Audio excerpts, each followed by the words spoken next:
तो हमने ये देखा कि अगर मुझे पी और क्यू से डिफरेंट पाथ से अगर लाइन इंटीग्रेशन निकालना पड़े तो हमें ये देखने को मिला कि डिफरेंट आंसर आ रहा है, बल्कि पॉइंट फिक्स है। पी और क्यू फिक्स है एक बार, चाहे हम इस कर्व से जाएं, चाहे हम डायरेक्ट लाइन से जाएं, चाहे हम डिफरेंट कर्व से जाएं, लेकिन हमें देखा गया कि जनरली जो पी और क्यू है वो डिपेंड, पी क्यू फिक्स रहे, लेकिन अगर कर्व चेंज हो रहा है तो उसका लाइन इंटीग्रेशन भी चेंज होता है, और इस लाइन इंटीग्रेशन को हम वर्क भी कहते हैं। इसके मतलब हम पी से क्यू में जाने में कोई भी पार्टिकल है जो मूव करे पी और क्यू से, और किसी कर्व के अराउंड मूव करता है, तो उसको जाने में कितना वर्क करना पड़ा वो हम निकाल लेते हैं। लेकिन हमने जनरल देखा कि फिक्स अगर पी और क्यू है और डिफरेंट पाथ से अगर पार्टिकल जाता है पी से क्यू तक तो डिफरेंट आंसर आता है।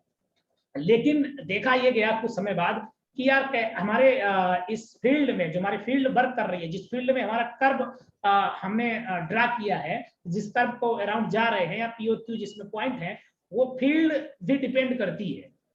तो देखा गया कि कभी कभी ऐसी फील्ड हमारे सामने आ जाती है जो कि किसी भी कर्व से, किसी भी पी से क्यू तक किसी भी पाथ से जाएं तो वो हमारे लिए वर्क डन जो है हमारा वो सेम ही रहता है, चाहे हम स्ट्रेट लाइन से जाएं, चाहे हम टेढ़े मेढ़े रास्ते से जाएं, चाहे हम कितने भी बड़े रास्ते से जाएं, लेकिन पी और क्यू से जाने में, हमें पी से क्यू से जाने में हमारा वर्क सेम रहता है। तो ये तो बड़ा इंटरेस्टिंग बात होगी कि हम चाहे जो है वापस से हम अगर कानपुर से कन्नौज जाना चाहते हैं और घूम के कहीं से आए तो भी वर्क उतना ही करना पड़ेगा, और चाहे हम डायरेक्ट चले जाएं स्ट्रेट लाइन से तो भी हमें वर्क उतना ही करना पड़ेगा। तो देखा गया ऐसी फील्ड क्या कहलाती है। तो हमने ये देखा कि अगर पी और क्यू में इस टाइप की अगर फील्ड है तो हम कहते हैं कि इस टाइप की फील्ड हमारे पास पाथ इंडिपेंडेंट हो जाती है, क्योंकि पाथ पे डिपेंड नहीं करती है। तो हमने कहा ये पाथ इंडिपेंडेंट है। लेकिन जब देखा गया कि इस टाइप की जो फील्ड है अगर ऐसा होता है तो वो पाथ इंडिपेंडेंट हो गई, तो इस टाइप की फील्ड को एक नए फॉर्म में लिखा जा सकता है, और वो हमारे लिए कहलाया F equal to grad five. इसके मतलब इस फील्ड में जो हमारे सामने बैक पे फील्ड बनी हुई, इसको मान लेते हैं, ये जो कलरदार फील्ड तुम्हें दिख रही है इसको हम फील्ड मान रहे हैं। जो हमारी फील्ड आज की फील्ड है, ये हमारी फील्ड जो है इरोटेशनल फील्ड है, जिसको हमने इरोटेशनल फील्ड कहा था। दैट मींस ये हमारे पास पाथ इंडिपेंडेंट है। अगर हम यहाँ पे पी रखे हैं, यहाँ पे क्यू रखे हुए हैं, तो हम चाहे जैसे इस पे फील्ड पे मूव करें बैक पे, तो हमारे लिए हमेशा वर्क सेम ही रहेगा। तो हमारा वर्क सेम रहता। तो इस टाइप की जो फील्ड है वो हमारी इरोटेशनल फील्ड कहलाई, उसका नाम रखा इरोटेशनल फील्ड। लेकिन ऐसे कभी फील्ड आ जाती है तो हमने ये देखा कि हमारे पास एक स्केलर फाई फंक्शन, जो कि स्केलर फील्ड एग्जिस्ट करती है, जिसको हमने स्केलर फाई फंक्शन कहा, जो स्केलर फील्ड कहलाती है। तो there exist a scalar field phi such that f is equal to grad phi. That means whenever f is rotational, then there exists a scalar field phi such that f can be written as f equal to grade phi के form में लिखी जा सकती है field. तो इस type की field को हम लोगों ने इरोटेशनल कहा, और इस फील्ड में आप चाहे यहाँ दौड़ो और एक से पी से क्यू में जा रहे हो तो हमें वर्क सेम ही करना पड़ता है। तो हम सबसे पहले, कभी भी मुझे लाइन इंटीग्रेशन करने को आता है एग्जाम में, तो हमारा सबसे पहले ध्यान जाना चाहिए कि सबसे पहले हम ये चेक करें कि ये फील्ड इरोटेशनल है या नहीं है। तो हमने कहा इरोटेशनल फील्ड है तो उसका कर्ल एफ जीरो होता है। लेकिन कर्ल एफ जीरो हो तो हम डायरेक्टली, अगर कर्ल एफ जीरो हो तो हमेशा इरोटेशनल फील्ड नहीं होती है। लेकिन अगर एफ हमारा कंटिन्यूअस है, उसके पार्शियल डेरिवेटिव भी कंटिन्यूअस है, and curl F equal to zero है, तो F is called irrotational field. तो जनरली जो हम एफ देते हैं वो हमेशा ऐसा ही एफ देते हैं जो कंटिन्यूअस फील्ड हो, उस फील्ड का हमेशा कर्ल एफ निकालते हैं, इक्वल टू जीरो आ जाता है। तो इस टाइप की फील्ड को इरोटेशनल फील्ड कहते हैं। लास्ट टर्म पे हमने एक क्वेश्चन दिया था जिसमें हमने ये प्रूव किया था कि ये फील्ड इरोटेशनल फील्ड है। इसके बाद हमने कहा था कि अगर इरोटेशनल फील्ड हो जाती है तो हमारे पास फाई निकलता है। तो हमने फाई को यहाँ पे फाई निकाला, और जो फाई निकाला वो फाई क्या आया उसको भी मैंने बताया कि कैसे निकाला। F is equal to grad phi कर दिया, तो मैं ग्रेड फाई करने से फाई निकल आया, तो मैं फाई निकालना सिखा दिया था। फाई निकालने के बाद जो क्वेश्चन था उसका आंसर आ गया था। यहाँ तक किसी को डाउट था?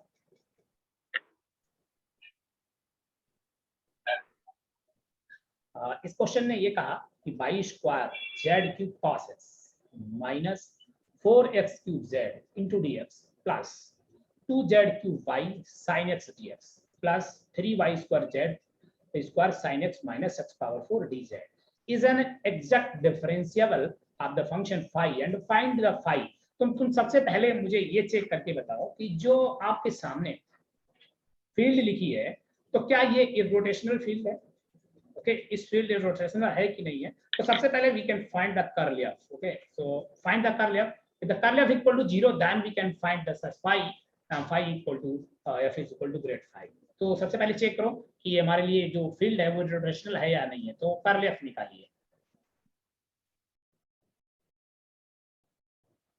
तो हमारे पास फाई डी आर हम लिखेंगे यहाँ पे, तो फाई हमारे पास आ जाएगा फाई इक्वल टू इंटीग्रेशन सी, और यहाँ फाई होगा वो होगा 2x y z स्क्वायर, और जो डी आर होगा बेटा वो डी आर वही लिखा जाएगा क्या, dxi dyj.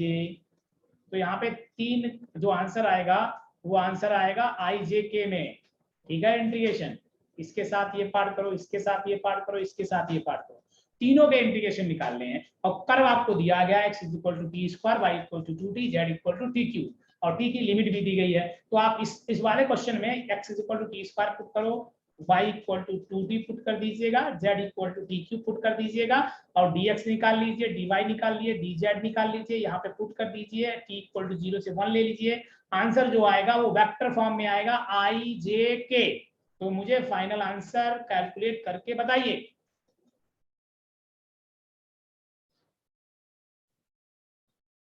4/5j plus k. Answer क्या आया? 8y 11i 8y कितना? 8/11 8/11i plus 4/5j plus 4/5j plus k. Plus के. देखिए सबका आंसर यही आया, बोलिए.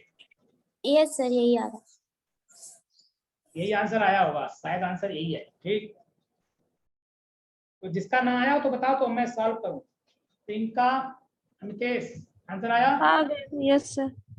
अमितेश तुम्हारा?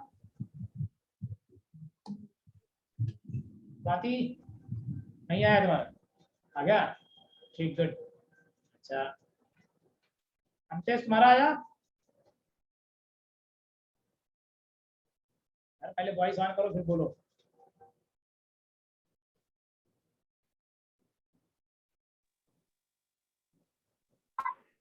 आ गया? हैं? ओके, अच्छा, सेकेंड पार्ट देखिए. सेकेंड पार्ट क्या कह रहा है? F dot D are. इस टाइप का देखो नया क्वेश्चन आपके सामने ये लिखा हुआ है, एफ क्रॉस डी आर. मतलब आपको पहले क्या निकालना है वो आपको हम बताते हैं. सबसे पहले आपको एफ क्रॉस डी आर निकालना है. एफ क्रॉस डी आर कैसे निकालोगे ये कौन बताएगा? इसका मतलब होता है डिटर्मिनेंट. ओके, और यहाँ पे देखो डी आर आई जे के का कॉफिशिएंट आ जाएगा, यहाँ आई जे और के पहले लिख लो. ठीक है, और फिर हाँ बताइए, कोई डाउट किसी को? बोलो बोलो बोलो. फिर एफ का आई का कॉफिशिएंट लिख लो, एफ का जे का कॉफिशिएंट लिख लो, के का कॉफिशिएंट लिख लो, और फिर यहाँ पे आ जाएगा dx dy और dz. ठीक है, अब आई के साथ ये मल्टीप्लाई करो और ये वाला मल्टीप्लाई करो. समझ में आ रहा कि मैं सॉल्व करूं? हिंट समझ में आई?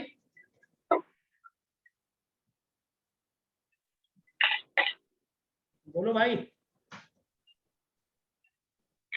Yes sir. तो बताओ जरा, एफ क्रॉस डी आर निकाल के बताओ पहले. एफ क्रॉस डी आर पहली बार निकाला, और जो निकले टी के टर्म में आएगा वो टी के टर्म में आंसर बताना.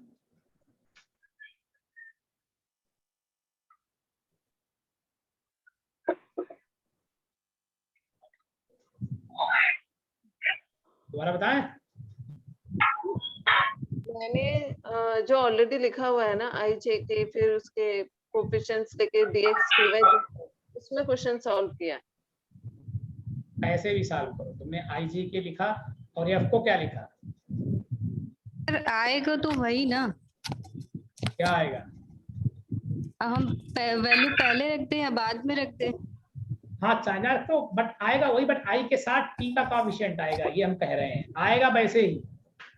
तो -3t⁴ -2t⁴ हाँ आई ये के सही है। साथ। हाँ आएगा। यस सर यही आ रहा है। हाँ तो यही बताओ मैम, यही कह रहे हैं इसका क्या नाम, स्वाति का नहीं आ रहा ना। स्वाति दी वही तो बोल रही थी आगे। हाँ ये तो आई 2i बोल लेते हो, 2i - 2i प्लस समथिंग के।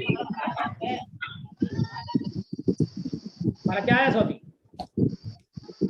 माइनस आई बोला था, हाँ आई और प्लस साथ में फिर जे के टर्म्स है, के के टर्म्स है। नहीं, आई के साथ कोएफिशिएंट बताओ। -3t⁵ हाँ हाँ ये आएगा, हाँ ये ठीक है। ओके तो आंसर क्या आएगा, एफ इक्वल टू -3t⁵ मिलाना जरा, -2t⁴ into I plus 2t⁵ minus 6t⁵ into J plus 4t³ plus 2t⁴ into K. आया? यस जे का कोएफिशिएंट -4t⁵ आया होगा ना। Yes sir. हाँ ठीक है। स्वाति तुम्हारा नहीं आया? तुम समझ नहीं रहे हो मैं क्या कर रही हूँ। हाँ क्या कर रहे हो? के फॉर्म में पूरा डिटरमिनेंट लिखा हुआ है। ये हाँ ठीक। हाँ और इसी को मैंने सॉल्व किया है। क्या यहाँ पे क्या लिखा तुमने बताओ, इसकी जगह क्या लिख दी? यहाँ पे एक्स वाई आएगा ना। ठीक है, एक्स वाई आएगा, चलो ठीक लिख लिया हमने एक्स वाई। फिर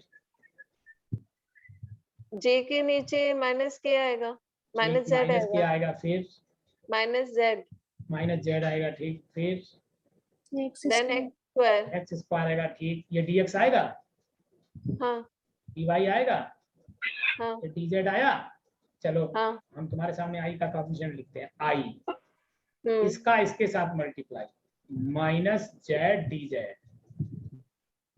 और plus minus X square D Y. कोई प्रॉब्लम इसमें? आई के कोएफिशिएंट में केवल एक ही लिख रहे हैं, डिटरमिनेंट का पहला कोएफिशिएंट।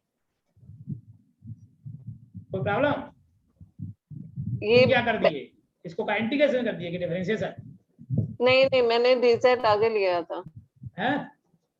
डीजेड आगे डीजेड लिया। से लो, डीजेड से मतलब ही नहीं। डीजेड अगर आगे भी लिखोगे तो डीजेड की वैल्यू क्या होगी यहाँ से देखो, 3t², उससे फर्क वैसे भी नहीं पड़ने वाला। 3t² इंटू माइनस जेड कितना है, minus Z means t minus t⁻³ यहाँ पे t टी जेड सबकी वैल्यू रख दो, माइनस एक्स स्क्वायर, एक्स का मतलब t⁻4, dy का मतलब 2। समझ में आया? ठीक है। ठीक है ओके। सो हमारे पास I J F dot D R पहले आ गया। जब एफ डॉट डी आर आ गया अब मुझे इंटीग्रेशन निकालना है। तो जो तुमने एफ डॉट डी आर निकाल लिया है उसका 0 से 1 के रिस्पेक्ट में इंटीग्रेशन कर दो। तो देखो इंटीग्रेशन करो तो आंसर बताओ क्या आएगा। So final answer is now integrate by -2/3j plus का कोएफिशिएंट कितना था, 7/5 7/5 तो 7/5 ओके। तो बताइए नेक्स्ट क्वेश्चन। किसी का ऐसा जिसका नहीं आया? कोई भी? अंतेश आ गया? चल हाँ। क्या रहा है? हाँ स्वाति बताओ। ये स्क्रीन पे तो कुछ पुराना आता है ना। कोई बात नहीं, पुराना आया नया आया। ये दूसरा क्वेश्चन है।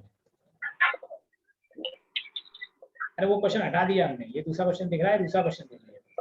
उसका आंसर क्या आया? मुझे कुछ दिख नहीं रहा, वही चीज मैं बोलना चाह रही हूँ कि जो अभी बोला कि इसका आंसर ये है, वो मुझे कुछ डिस्प्ले नहीं हो रहा है। तो वो वाला हटा ही दिया क्वेश्चन। तुमने क्वेश्चन लिख लिया था पहले?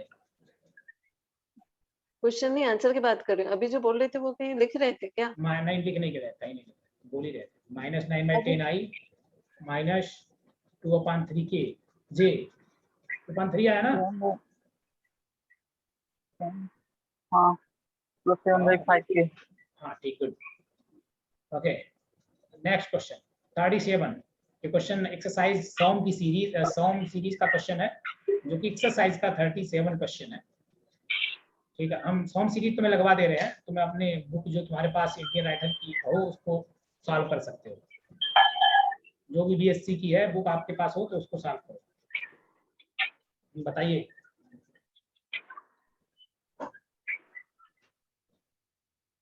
क्वेश्चन नहीं दिख रहा है। क्वेश्चन दिख ही नहीं रहा, एक मिनट,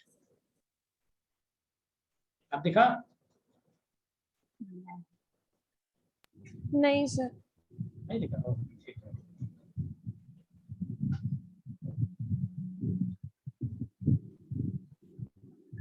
अब दिखा? हाँ सर। ठीक, ठीक है।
आया क्वेश्चन पहला?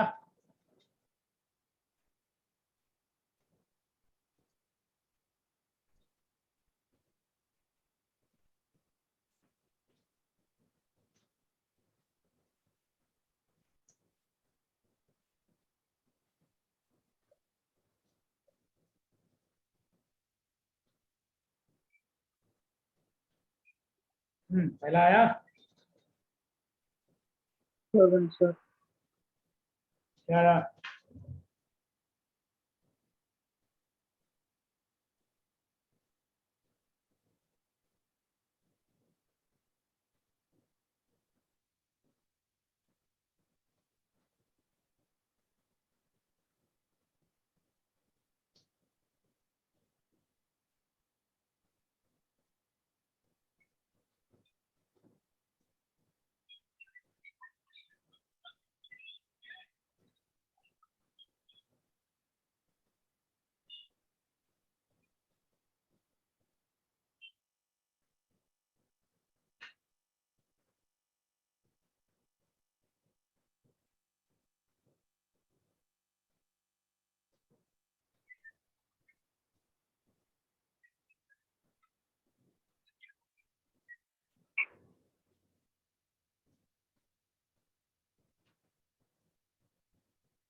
हाँ पहला आंसर आया, पहला बताओ पहले, किसी का आया? आ गया होगा यार, है? हाँ बताओ क्या आया? 288 288। देखिए आंसर आया सबका 288। हमतेज नहीं आया। नहीं आया?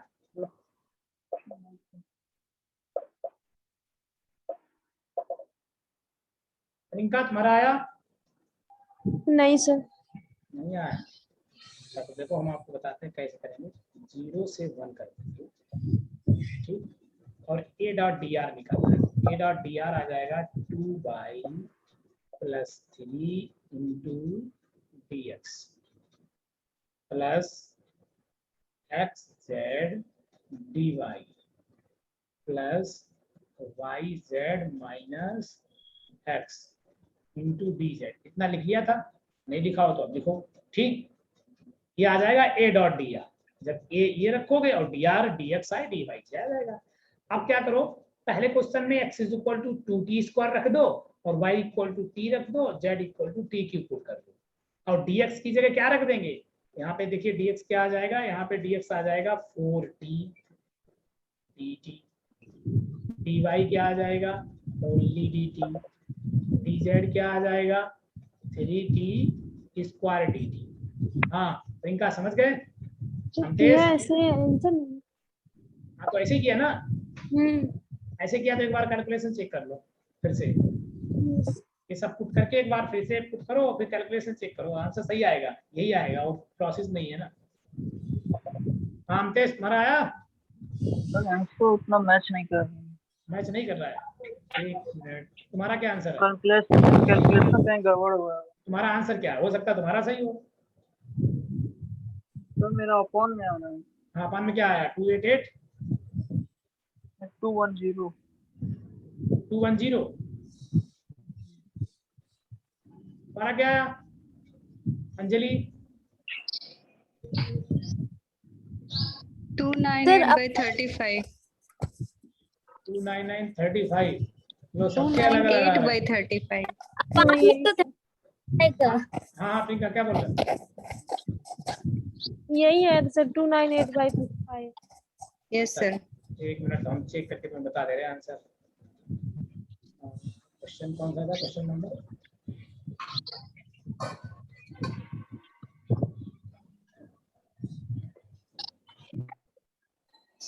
कौन सा था? Question number 29 37।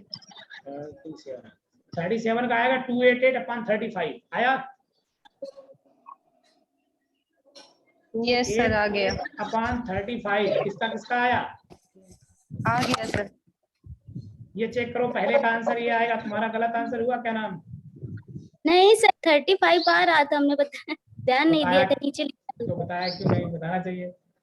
अब देखो सबका ही आंसर है, सबका आ जाए तभी बताना, नहीं आए तो भी बताना, तो हम लगाएंगे। आ गया? Yes sir.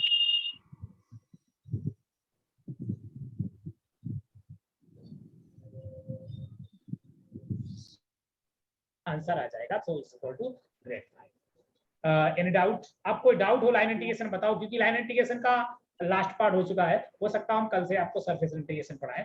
जो क्वेश्चन होंगे वो आपको हम देते रहेंगे, प्रैक्टिस में देंगे, या बस इतने लाइन इंटीग्रेशन में आएगा भी, इससे ज्यादा नहीं। सिंपल या फिजिकल टू ग्रेड 5 चेक करना है और आंसर लाना है। कोई डाउट हो तो बोलिए किसी को भी। सर स्टार्टिंग का बता दीजिएगा, हम लेक्चर में कौन वाला स्टार्टिंग? फर्स्ट लेक्चर में जो थ्योरी बताई थी। Any other doubt? नहीं सर। ओके सो हम लोग कल मिलेंगे।